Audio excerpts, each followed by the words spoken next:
Chapter 15. The Sixth Sense. The Door to the Temple of Wisdom. The 13th Step Toward Riches. The 13th principle is known as the Sixth Sense, through which infinite intelligence may and will communicate voluntarily without any effort from or demands by the individual. This principle is the apex of the philosophy of success.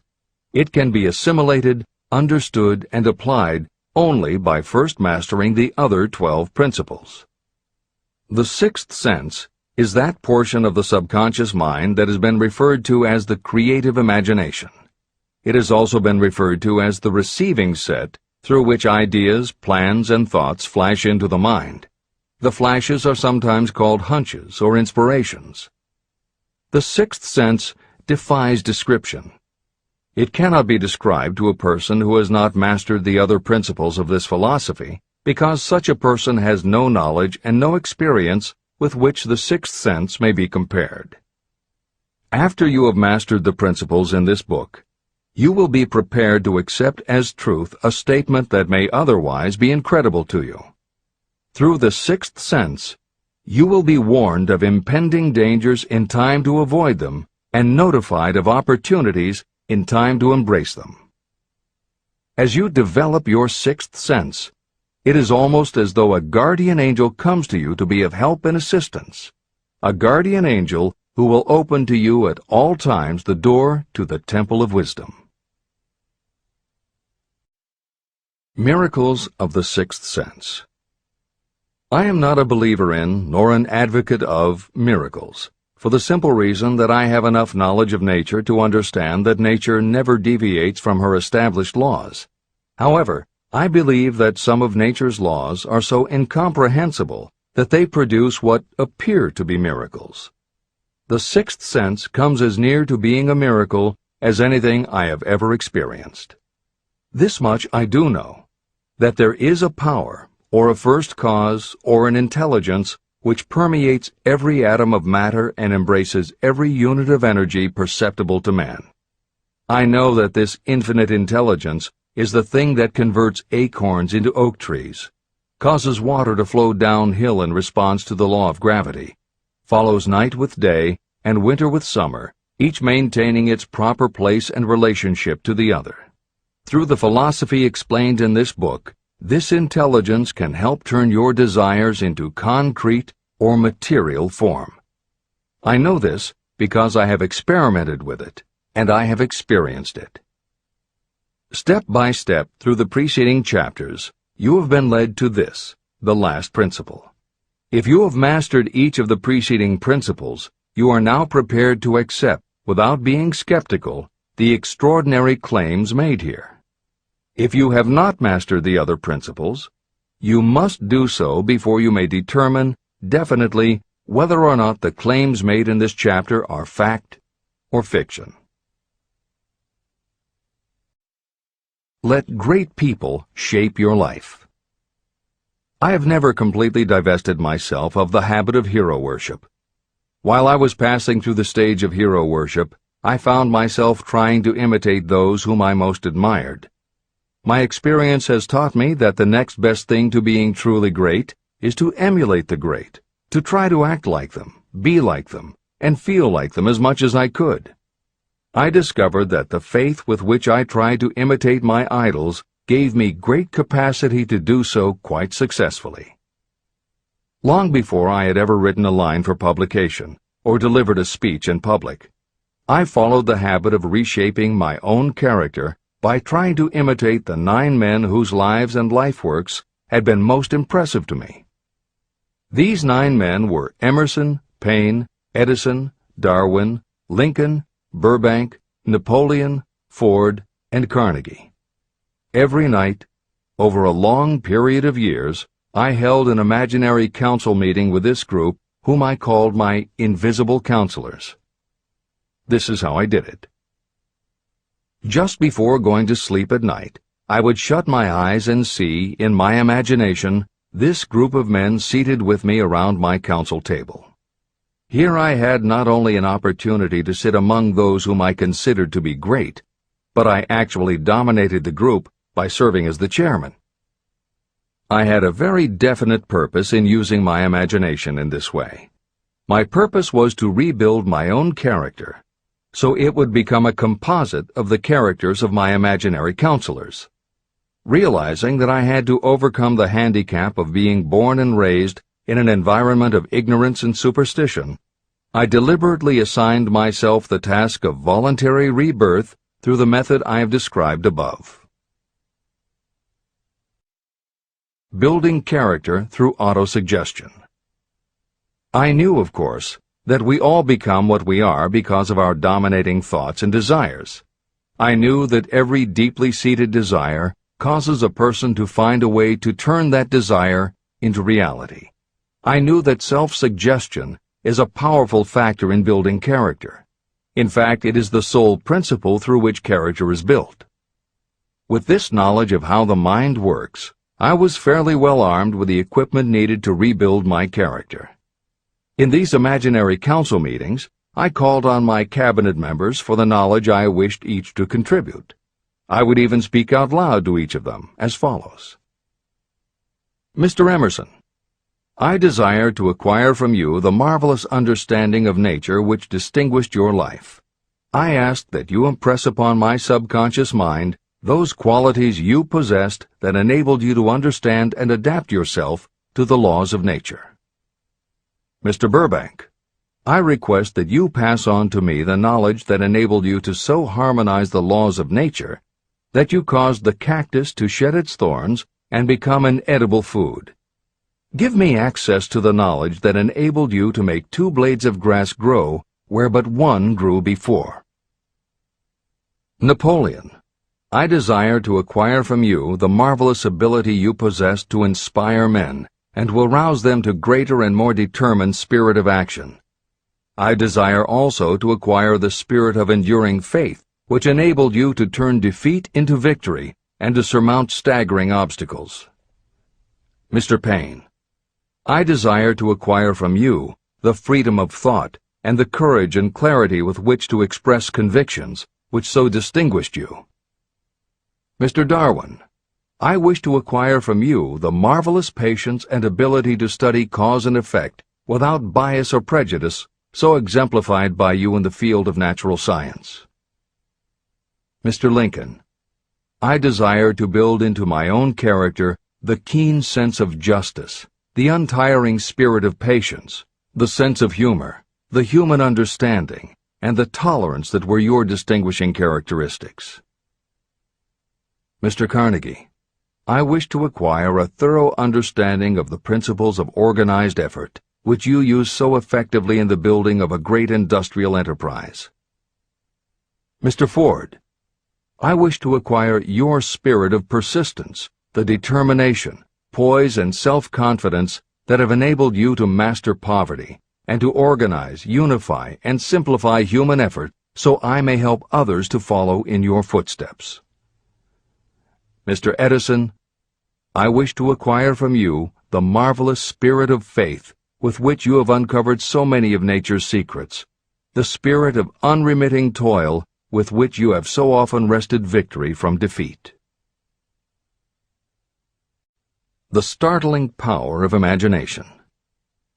My method of addressing the members of my imaginary cabinet would vary according to the traits of character I was most interested in acquiring. I studied the records of their lives with painstaking care. After some months of this nightly procedure, I was astounded as each time my imaginary counselors started to become more and more real to me. Each of these 9 men developed individual characteristics that surprised me.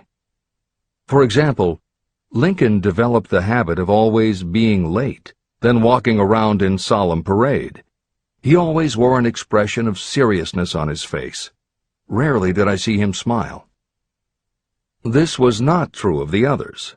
Burbank and Payne often indulged in witty repartee, which seemed at times to shock the other members of the cabinet. On one occasion, Burbank was late. When he came, he was excited with enthusiasm and explained that he had been late because of an experiment he was making, through which he hoped to be able to grow apples on any sort of tree. Paine chided him by reminding him that it was an apple that started all the trouble between man and woman. Darwin chuckled as he suggested that Paine should watch out for little serpents when he went into the forest to gather apples, as they had the habit of growing into big snakes.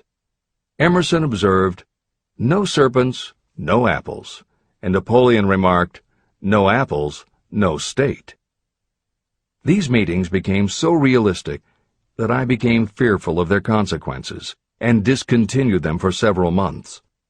The experiences were so uncanny, I was afraid that if I continued them, I would lose sight of the fact that the meetings were purely experiences of my imagination.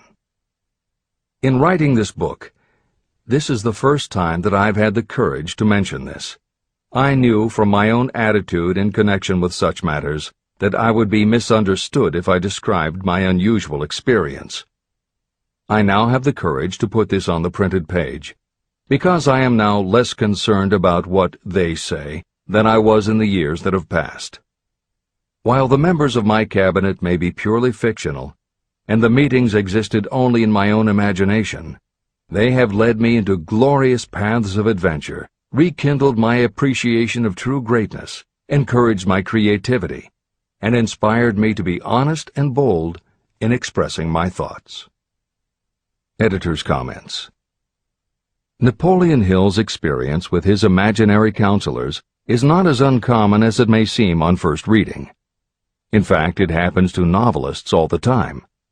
As an author proceeds with the writing of a book, there will come a point when the characters in the novel become so well defined in the author's mind that the personalities of the characters themselves begin to suggest plot points and dialogue that the author never planned. Often the thoughts that come to the author when he or she is in the character are completely original, and in real life would never have occurred to the author. Psychiatrists, therapists, and motivational experts also use this phenomenon when they work with role-playing. The usual procedure is to ask two people to act out a scenario as if they were in each other's shoes. If this is done in a situation where the participants do not feel embarrassed or self-conscious, and if the people will allow themselves to become submerged and seriously try to become the other person, the results can be stunning. Depending on the faith with which you approach it, you can get not just a general sense of what the other person is going through, but also have flashes of insight, actually feel what the other person feels, and gain a real understanding about the reactions or motivations of others. Why it works is just as much a mystery as why you get hunches. It may be simply that when your imagination creates a character, it doesn't give the character inhibitions, so when you think through the character, your mind is less restricted. Regardless, the fact is that by using your imagination to project yourself into other characters, you can open yourself to ideas that you don't normally have access to, and you can use this mental phenomenon as one of the tools that will help you turn your desire into success. This is the end of the editor's comments. Tapping the source of inspiration. Somewhere in the cell structure of the brain is something that receives the vibrations of thought ordinarily called hunches. So far, science has not discovered where this sixth sense is located, but this is not important. The fact remains that human beings do receive accurate knowledge through sources other than the physical senses. Generally, such knowledge is received when the mind is under the influence of extraordinary stimulation. Any emergency that arouses the emotions and causes the heart to beat more rapidly may bring the sixth sense into action. Anyone who has experienced a near accident while driving knows that the sixth sense often comes to your rescue and by split seconds helps to avoid the accident. I mention this as background to the following statement of fact. On many occasions when I have faced emergencies, some of them so grave that my life was in jeopardy, I have been miraculously guided past these difficulties through the influence of my invisible counselors. My original purpose in conducting council meetings with imaginary beings was solely to use autosuggestion to impress upon my subconscious mind certain characteristics that I wanted to acquire. In more recent years, my experimentation has taken on an entirely different trend. I now go to my imaginary counselors with every difficult problem that confronts me and my clients. During my meetings with these invisible counselors, I find my mind most receptive to ideas, thoughts, and knowledge that reach me through the sixth sense. The results are often astonishing, although I do not depend entirely on this form of counsel. The sixth sense is not something that one can take off and put on at will. Ability to use this great power comes slowly, through application of the other principles outlined in this book. No matter who you are, or what may have been your purpose in reading this book, you can profit by it even if you don't fully understand how or why the principle described in this chapter works. This is especially true if your major purpose is that of accumulation of money or other material things. This chapter on the sixth sense was written because the book is designed to present a complete philosophy by which individuals may unerringly guide themselves in attaining whatever they ask of life. The starting point of all achievement is desire. The finishing point is the kind of knowledge that leads to understanding. Understanding of yourself, understanding of others, understanding of the laws of nature, and the recognition and understanding of happiness.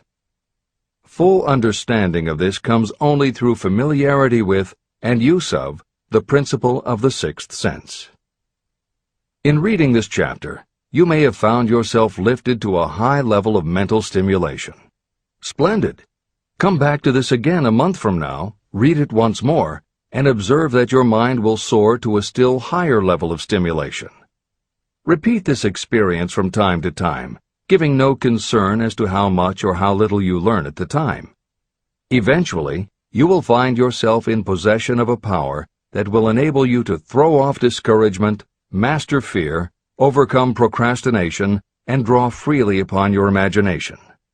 Then you will have felt the touch of that unknown something that has been the moving spirit of every truly great thinker, leader, artist, musician, writer, or statesman.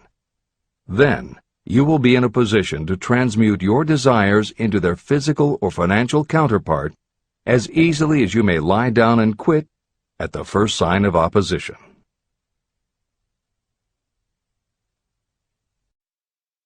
The man who actually knows just what he wants in life has already gone a long way toward attaining it.